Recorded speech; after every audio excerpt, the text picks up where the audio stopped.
Okay, we're gonna wait till we get everybody loaded here. And let's see, typically we get Cloud Hub first. So when they come up, I kind of know that I can go forward with this. I'm not looking at my Rumble screen today. So if you're on Rumble, come on over and do join us on Rumble. But I may not be looking at your comments today. Sometimes when I put Rumble up, it slows everything down. But let me try it and just see. Last time it slowed down so much. I I couldn't get things to come up on the screen. So if that happens again today, we will just disconnect on Rumble, and I'll look at your comments later and respond to you. There we go. Okay, so there I'm up on Rumble, so we'll just get started. Good to see everybody on Cloud Hub as well. And if things are slow today and I'm trying to bring up something on the screen, I will just go ahead and talk about it, and you can look at the links later. Now, today, I want to talk about something that I've heard a lot from people lately. You know, as I'm on my weight loss journey and my wellness journey, again, everything that I talk about is pertains to me and what works for me, what works for you, what you should do. You should always consult with your doctor, but it's going to be different for everyone. But I'm just going to tell you, my research, what I found in my own weight loss journey, et cetera, et cetera. So let's just, get that framework started right there for you. I do want to talk about statins today because it seems like that's all anybody can talk about. Hey, Curtis, good to see you. Um, you've heard over and over LDL, bad cholesterol. That's too high. It's really, really bad for you. And you could probably, it contributes to your cardiovascular disease, your heart disease. It could cause a stroke. It could cause X, Y, and Z. I don't know if all of that's true. In fact, there are different theories that some of us have really never heard about until recently because doctors seem to be pushing statins and they want you to get on statins right away. I'm down about 28, almost 29 pounds, somewhere around in there, 29, even close to 30 right now, um, from a year ago. But before I started my weight loss journey, I was pre diabetic, high cholesterol, overweight, and wasn't exercising really at all. And so when I went to my doctor, the first thing he said is, "You need to be on statins." And I said, "No, I don't want to be on statins." I'd heard really bad things about statins. I don't know if they're true.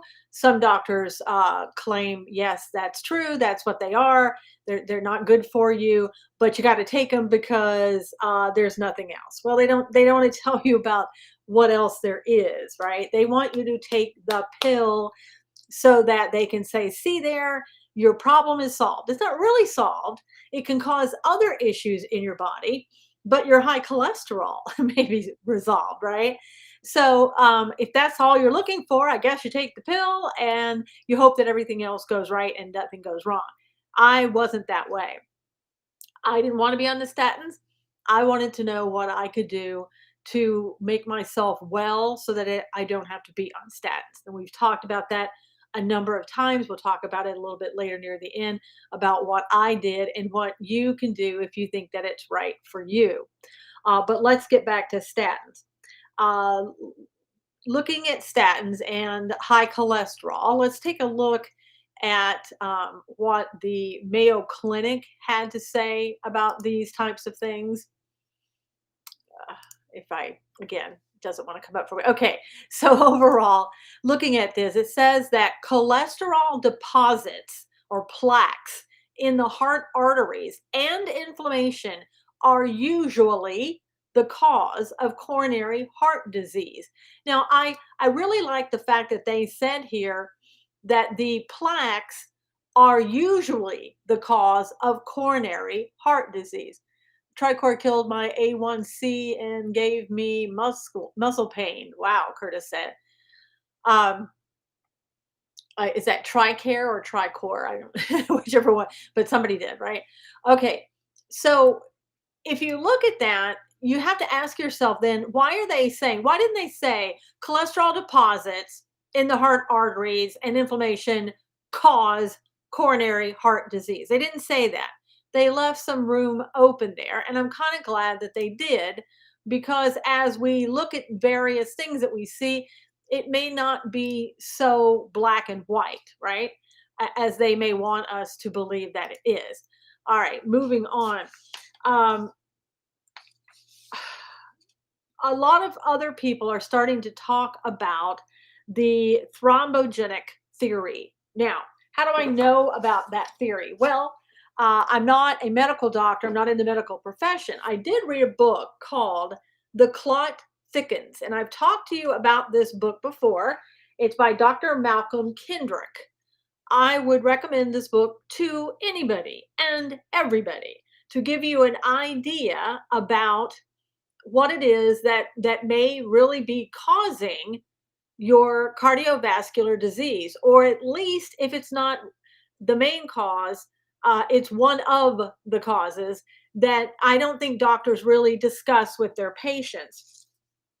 Now, the thrombogenic theory, like in its very elementary form, means that the endothelial damage leads in your blood cells, in your veins and things like that, leads to the cardiovascular disease, not cholesterol.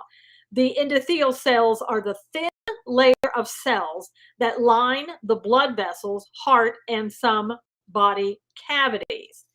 And let me bring up this one article here. It's really important. Let me see if I can get it to come up on the screen. One second. This is like probably the first article that I've seen that's even discussed this issue. So I was really surprised to see it.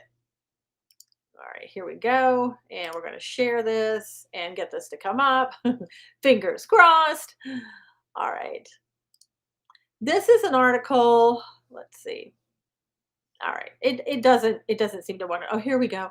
Come on, let's go. I have no idea what's going on with my service provider here that causes everything not to come up, or if it comes up, it's so slow. So I do apologize, but there's absolutely nothing that I can do about it. And it looks like, okay, here we go. Finally comes up. And it's very hard to read, but let's start at the beginning of this article, which is very important. This article is called Assessing Cardiovascular Disease, Looking Beyond Cholesterol.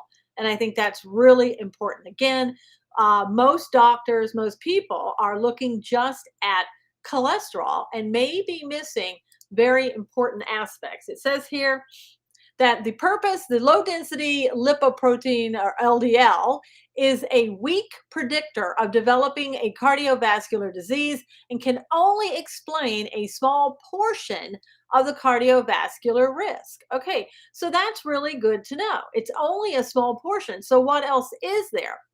Well, they go on to say here, recent evidence in support of the thrombogenic hypothesis. And it says it's going to look at 3 interlinked processes involved in the arteriosclerotic plaque formation. And this is the plaque that people were talking about causes, the coronary heart disease. And they're claiming before, the theory was, oh, it's cholesterol that's causing the plaque that causes the cardiovascular disease. This is saying it is the endothelial damage that triggers the plaque inside of your veins and arteries. That is basically what is causing the buildup and causes the cardiovascular disease. And so you can see that leaves out a very large portion of the discussion. You've heard about people who have blood clots, and it talks about the book that I showed you goes into detail and talks about how these blood clots form, and how in the formation of these blood clots, that's what causes the plaque that ultimately causes the coronary disease, cardiovascular disease. But you would never know it if you just look at the cholesterol, the LDL levels. You're missing that whole other aspect. And I don't know the answer to this question, but what happens if you take statins, you get rid of the cholesterol, but you still, you lower your cholesterol level, the LDL, but you still have the other endothelial cell damage that is occurring that you're not even aware of, right? You may have great cholesterol, but what about the other aspect that maybe, I don't know, more important than the cholesterol level when it comes to cardiovascular disease? And you don't look at that and you're focused over here, and something over here really major is occurring that could cause you to have a stroke or heart attack, cardiovascular disease. And you know, the doctor at that point is going to say, huh, well, I guess it was something else. It really wasn't your cholesterol level. Too late, right? Too late. Then you're taking the statins, and you know, and now you have this other issue. It also talks about that the endothelial dysfunction can be caused by several conditions. So this is what can cause the damage in the endothelial cells that triggers you to have the blood clot that in turn, according to this article and according to the book that I about, causes you to have the cardiovascular disease. This includes, the conditions include diabetes, metabolic syndrome, hypertension, smoking, and physical inactivity. So all of those things that typically your doctor doesn't talk to you about, except maybe the smoking, right? And maybe they're, oh, you're overweight, but you know, take a statin. Those things could be causing your endothelial damage, which in turn causes the clots, which in turn causes the plaque buildup, which in turn causes cardiovascular disease. Again, I'm not a doctor, and that book that I showed you can explain this a lot better than I can to you, but it's an eye opener when you look at it. When everything has been focused on one thing, and then all of a sudden you discover, wow, that may not have been where my focus should have been all along. Now, here's what's so interesting that the book talks about. Let me take this down and come over here to something else, to another article. Let me bring this up for you. When I was reading this book and I saw this article or the talk about this in the book, I was like, whoa, okay. Well, this explains a lot to me, and explains a lot to me why doctors are so into statins. One of the reasons I think that they're so into statins, one, it's a quick cure all, right? If you could take a statin, pop a pill, and you're better, the doctor can take credit, right, for saying, well, look, I healed you. Look at this. But there's more to this. Now, I'm on another platform that doesn't allow me to speak the truth. So when I talk about a particular company that was involved in this recently, I'm going to say the P company. But you know who I'm talking about when I say the P company. So back in about 1999, there was a hostile takeover. In fact, it said the P company started a hostile takeover of Warner Lambert in December 1999, one of the principal reasons being to secure the full rights to Warner Lambert's Lipitor, which P Company already co-promoted with Warner Lambert. And they actually took over fully that company in 2000 so that they would have Lipitor. Now, why did they do that? Well, this P company had been doing research about the thrombogenic theory, right? What we've been talking about, the endothelial cells and all that. Doctor's guesswork in a white coat, Curtis said. But the P company had been working on that theory, right? So, but all of a sudden they saw, wait a minute, everybody is going towards this little miracle drug called the statin, and they wanted to get in on the money making, uh, the money making pill. And so they totally dropped, according to this book, they totally dropped the theory about the thermogenic theory. They totally just said, we don't even care at this point. Let's go do the hostile takeover. We'll get Lipitor, and they marketed it. And after that, they got wealthy, right? According to this book, again, the clot thickens. Let me just read to you on page 80. A company that then went on to complete a hostile takeover, talking about the P company of Warner Lambert, thus acquiring the rights of Lipitor, the statin, which went on to become the world's largest selling drug ever. From then on, it was cholesterol, cholesterol all the way, meaning they just dropped the other theory altogether. Yes, once upon a time, before they had a cholesterol lowering drug, the P company had decided to progress down the thrombogenic route. Why did they change their mind? And he says, I think money might be a possible answer. Statins had started to make vast sums of money. The cholesterol hypothesis was being ruthlessly and highly successfully promoted by their main rival, which was M, rhymes with IRK, but with an M in front of it. The P company didn't have a statin, so they simply took over a company that did. So there you go. Now, again, today, I don't know how much money there is to be made in statins. I would guess there is still some money, or they wouldn't be pushing it in the hospitals and doctors' offices. They would go to a new drug or something else, right? Because we learned during this time that there were certain drugs that had been around forever, right? That started with an I, namely one that everybody said, oh, that's what horses take. During that time, there was no money to be made on that horse medicine. So therefore, you didn't want people taking that horse medicine and getting better. Although I know two people, a 90-year-old man and relatives of mine who did take that and they got better. But you couldn't make money that way. And if you were having people go out and get the horse medicine, then you weren't going to be able to make any money off of the other things that were coming out that were brand new, right? And wonderful. So again, I bring this up because just to show you why it's so important for you to do your own research and to know what's going on, and to know that when you're offered something that is such a quick fix, is there other things that could be going on, other type of damage that could be done to your body while you're taking that quick fix?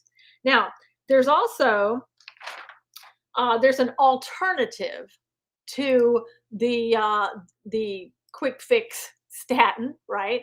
Let me bring this up for you. And I don't know how much better or worse this quick fix is. I guess it all depends on your point of view in it. But this is, let me get back over here. This is the red yeast rice. I don't know if you've heard of it or not. But it says here that the red yeast rice, also called wheat yeast, has been used for centuries in China as both food and medicine. So some doctors will recommend that if you don't want to take the statin, that you get on the red yeast rice. Now, what is it about that? Well, it said it contains chemicals that are similar to prescription statin medication. This is an article by Mount Sinai. One of these, called monocolin K, has the same makeup as the drug Mevacor. Doctors prescribe statins to lower LDL, and that reduce the risk of heart disease. So it says several studies have shown that red yeast rice lowers the LDL. Treatment said this is how much you should take and how often. I have read that there are some limitations on it. You shouldn't be taking it every day. You shouldn't be taking it for very long periods of time. But then there's a controversy as to whether or not that's really true. So it says Asian and Chinese communities in North America use red yeast rice in powdered food as food coloring for fish, alcoholic beverages, and cheese. Dosages and administration. Red yeast rice is an ingredient in several supplements advertised to promote heart health. It's also available in commercial preparations. And it talks about people younger than 20 should not use red yeast rice supplements. Don't know why, but the right dose for adults may be different depending on the form of the supplement. Most studies have used standardized extract, which is 600 milligrams 2 to 4 times a day. They do list here some precautions. Researchers do not know whether it is safe to use red yeast rice for longer than 12 weeks. People with liver disease and those at risk for liver disease should not take red yeast rice. It may affect the function in the same way prescription drugs to lower cholesterol can. So do they ever talk to you about that? I know somebody that didn't want to take the statins, and the doctor said, well, get on red yeast rice. And then I asked the person, did the doctor talk to you about any of the side effects of either? And they said no. So again, it's kind of like you're supposed to go to a doctor and just whatever the doctor says, okay, that's what I'll do. And you don't question it. And of course, I don't think that's, for me, that's not the right thing to do. I'm going to question what the doctor's telling me and I'm going to do my own research. Now, some of the side effects here, they say in the red yeast rice: headache, stomach ache or bloating, gas, dizziness, heartburn, muscle aches, and weakness. And there are other maybe rare conditions that you could take when you shouldn't take it at certain pregnancy and breastfeeding. Now, geriatric use. No studies have looked at the safety of red yeast rice in older adults. However, elderly people who took 1,200 milligrams per day in an 8-week study had no major side effects. And they do talk about some interactions and depletions. Shouldn't take them with other cholesterol lowering drugs, blood thinners, grapefruit fruit juice, coenzyme Q10, which is statins, can lower the amount of the CoQ10 in your body. And here's some other medications. If you're taking these, you should not be taking the red yeast rice. So there's no, there's no foolproof thing here on what you should do, right? In terms of medication or other supplements. Now, um, here's the thing. You can pop a pill or you can take the red yeast rice or whatever it's called. I don't even look at it anymore because I wouldn't even consider taking it, right? I just wouldn't take it. But that's me. To me, it seems like an easy fix for a temporary issue that may cause another issue that you're going to have to then take another pill or something else for. So, what else can you do? Well, as you've heard me say over and over again, for what I do, I went to the Mediterranean food plan. And what I mean by that is, it's just eating Mediterranean food. I did not follow a specific diet. I did not join a group about what I could eat and how many times a day, what I should do or anything else. I just didn't do that. I decided that I was going to follow this. I was going to follow it, religiously. And what do I mean by that? Well, it just means it was so simple.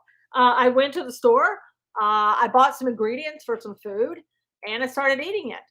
And as you've heard me talk about before, you can,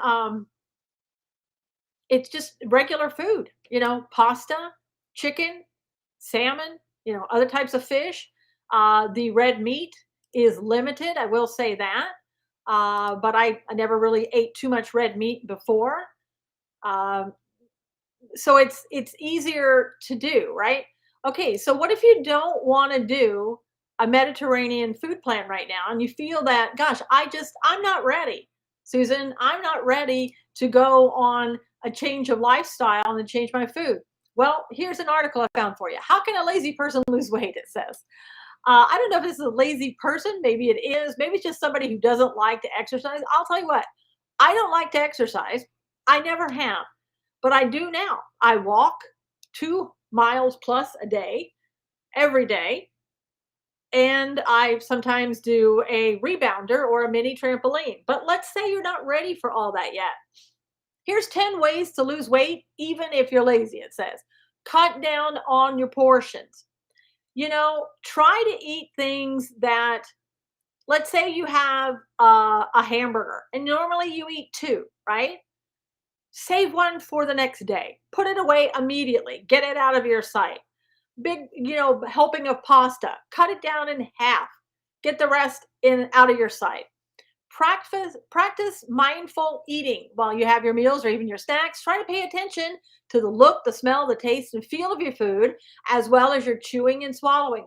Being fully engaged in the act of eating will help you be more in tune with your body and notice when you're actually full.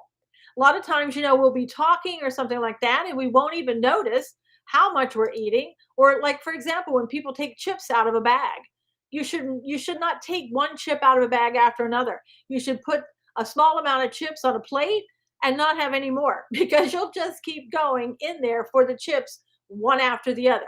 I know. I know that because I've done it myself. It says snack on nuts instead of eating calorie dense food. Make it a habit to eat nuts, especially walnuts and almonds. They can make you feel fuller for longer. Eat more pulses like nuts, pulses such as beans, peas, chickpeas, and lentils keeps you feeling satiated and help you go longer between meals. Lower your room temperature. Lowering it to 66 degrees at night can help you burn fat as your body needs to work a little harder to keep you warm. I don't know, there are people who, have a fan on at night.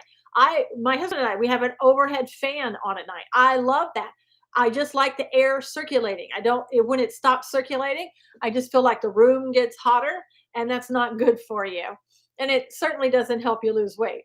Have your super salad first. Try eating a super salad before your main course. Opt for 0-calorie drinks. Avoid the sugary fruit juices, the sodas, and alcohol. I don't drink sodas at all. I do drink homemade kombucha that I make, and I drink water. Um, and I don't opt for even low calorie sodas or anything like that. I don't touch sodas anymore. So, and that alone helps you to lose weight. Sip on green tea. It says it contains a powerful antioxidant compound, which applies to decrease the formation of new fats. Get an extra cup of coffee. I don't know about that, but if you like coffee, I don't drink regular coffee. I drink organic decaf coffee, so that wouldn't help me. Stay physically active. Take the stairs instead of using the escalators or the elevators. Park farther away. If you take the bus or subway, get off a few stops earlier and walk there. Do more household chores. Listen to music when exercising to help you stick it out for longer and make it more enjoyable. Now, this is from an article by WebMD. So, I mean, that is really good advice. For the one thing, keep active. It's so important to keep active, keep moving. Because when you stop moving, hey, Chicago Pops, good to see you. When you stop moving, when you stop being active, it can cause, for some people, some of the blood clots we were talking about earlier in the discussion. I know a person that had to sit for a long period of time in a hospital when her husband was in the hospital.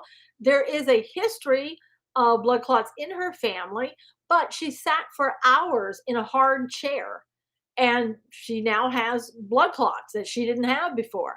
So she wasn't able to move. She wasn't able to go on her exercise and her walks that she was doing on a daily basis.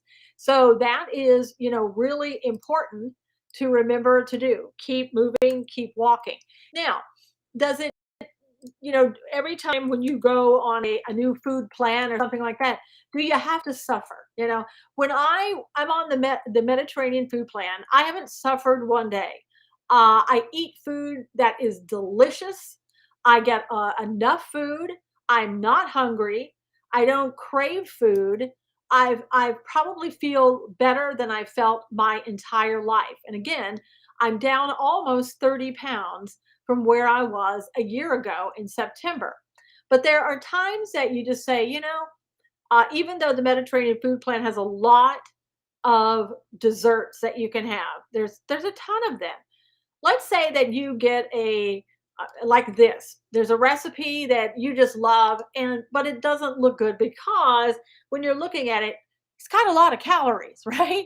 It's got a lot of things that you need to watch out for, and you really don't want to be doing and eating a lot of, such as this donut recipe. But you say, I really, really, really want a donut. Okay, now I put the link to this recipe over on Rumble.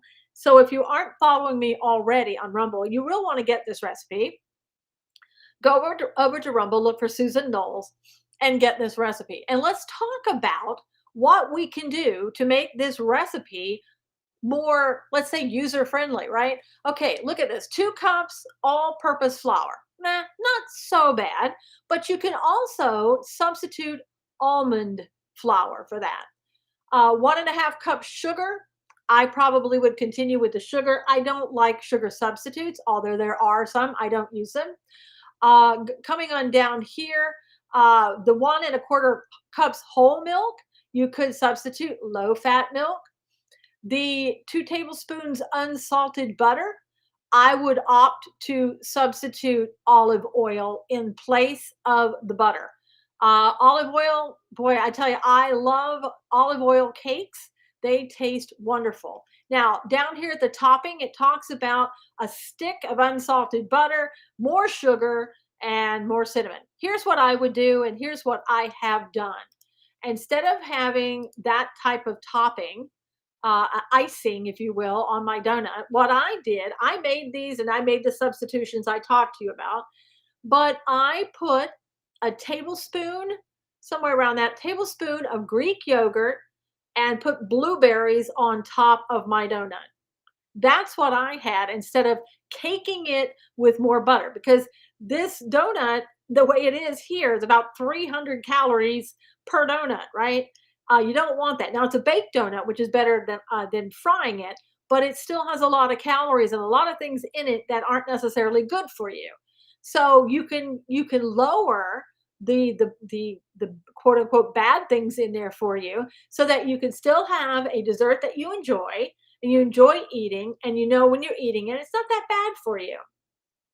You can get the calorie count down. And if you're eating something like that, then you don't, on top of that, go and have ice cream and chocolate and other things. You just give yourself a treat and that's it. So, but again, there are so many recipes out there for the Mediterranean food plan for desserts that are absolutely delicious that are even better for you than taking a recipe like a donut recipe and changing it so that you can make it healthier for yourself. But again, just go to rumble.com and / Susan Knowles. I believe that will get you over to where I'm at. And you can look on there and it will have the recipe, the link for the recipe for you. I would just say, if you're not doing anything today, right, and you're thinking about your health, go and check out online Mediterranean food plan. See if it's something that's right for you. My doctor is the one that told me about the Mediterranean food plan when I said, no, I'm not taking statins. So it was kind of one of those things. He thought, well, I guess she's not going to do that. I'll go to the last resort. And as you might recall, he just looked at me and basically laughed when I said I was going to follow the Mediterranean food plan because I think he was thinking, yeah, well, you're overweight. You obviously haven't been doing anything that you should be. Why do you want me to believe that you're going to do it now? I explained to him, number one, you don't know me. When you tell me that this is something that I can do to help myself and to help me lower my weight and get better health, I'm going to do it. And I went into it full bore. Since September of last year, I haven't eaten anything that's not on the Mediterranean food plan. I really haven't. There may be, like, again, an occasional dessert like that where I will make substitutions so that it will be almost like on the Mediterranean food plan. But for the most part, every meal, I haven't eaten out at any place other than a Greek restaurant, getting typically salads or, chicken souvlaki. Hey, Sally, how are you? And so, you have to be committed, I guess, in some ways to say, look, I want to be a healthier person. I don't want to be on statins. I don't want to be on a red yeast rice. I don't want to have to do any other pill. I would like to do this naturally, if at all possible. And again, that's something that you can talk to your doctor about and say, doctor, this is the path I want to take. Is this something that I can do? And it may mean, I don't know. It could mean you might have to have a visit to a naturopath or a diet nutritionist. I see a good. Glad I finally caught. Yeah, I know. I'm about ready to go, Sally.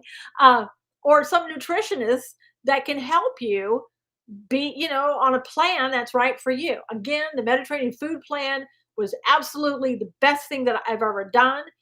To me, it's not a diet. It's eating well. I mean, good food. It's all it takes, right? And I do eat a lot of organic now that I didn't eat before. That's not on the Mediterranean food plan necessarily, but it's something I decided that I wanted to do for myself, and I feel great about doing it. So, in any event, I hope this has been helpful for you today. I hope that you will share it with people. If you're interested in the recipe, again, go to rumble.com and look for Susan Knowles, and you will see the recipe in the description. And if there aren't any questions, then we will close for today, and I'll be back again next week. I'll wait just a second to see if anybody has any questions that I might be able to answer. Again, I would suggest for anyone to get this book, The Clot Thickens. Really get this book and educate yourself so that when you're talking to a doctor, you want to know that they at least know what's in this book before they try to recommend to you what you should do. Look at that different theories about the thrombogenic theories rather than just looking at LDL and saying, oh, that's all I need to care about. Well, we just learned today that no, according to that book that I just showed you and an article I showed you earlier, that may not be all that we need to talk about. What time is broadcast? It's usually Tuesdays between like 8 and 9, Sally. I just decide to pop on whenever and just get going for about a half an hour or so. And it's all on basically health and wellness. And I try to give you a good recipe or good something that you can look at and be able to use, all right? Because, one of the things that we've been talking about and all leading up to here, and if you've missed some of the past broadcasts, go and look at them. The world is changing, the world is more hectic, the world makes people more anxious. We're trying to do things in this program that are going to help you be a healthier you, going to help you doing during the flu season that's upcoming, where everybody's going to try to scare you again, to how to be in the belt that you can possibly be in, uh, and so that you're not scared to death. Good to see you again, Susan. You look really healthy. Thank you, Chicago Pops. Thank you so much. So anyway, if go listen to some of the past shows. There's a lot of information in that. We'll do more information. If there are any topics that you want me to talk about, just maybe go to Rumble and put it in the comments, or go to Cloud Hub and put it in the comments. Just let me know what it is that you want me to talk about, and we'll try to cover that in these shows. So again, thank you so much for coming, and God bless you. We'll see you again next week. Take care, everybody.